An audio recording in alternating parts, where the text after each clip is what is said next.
Hi hello నేను మీ చందు శ్రీనివాస్. చిన్నప్పుడు గంట మోగిస్తూ ఐస్ బండ్ వస్తే ₹2 తీసుకొని బండి వెనకాల పరిగెట్టి ఐస్ క్రీమ్ తీసుకొని ఎంజాయ్ చేస్తూ తినేవాళ్ళము. కానీ ఇప్పుడు అది మనకి ఎక్కడా దొరకట్లేదు కదా.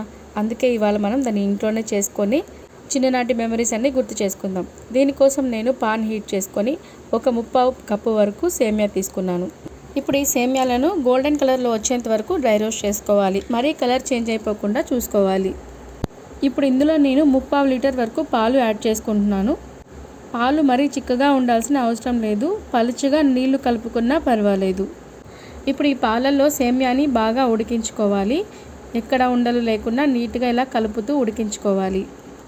పాలల్లో సేమియా బాగా ఉడికిపోయిన తర్వాత 1 స్పూన్ వరకు నేను కార్న్ఫ్లోర్ యాడ్ చేసుకున్నాను.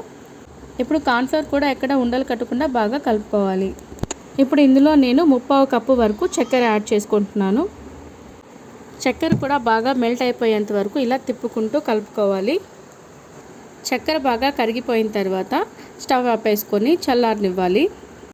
ఇప్పుడు ఇందులో నేను ఒక 1/2 స్పూన్ వరకు వెనిలా ఎసెన్స్ యాడ్ చేసుకుంటున్నాను. వెనిలా ఎసెన్స్ ఉంటే యాడ్ చేసుకోవచ్చు, లేదంటే యాలకుల పొడి కూడా యాడ్ చేసుకోవచ్చు. ఇలా ఒక 1/2 స్పూన్ యాడ్ చేసుకొని బాగా కలుపుకోవాలి. ఇప్పుడు మనకి పుల్లైసుల షేప్లో రావాలి కాబట్టి ఇలా ఐస్ క్రీమ్ మౌల్స్లో వేసుకొని డీప్ ఫ్రీజర్లో ఉంచుకోవాలి.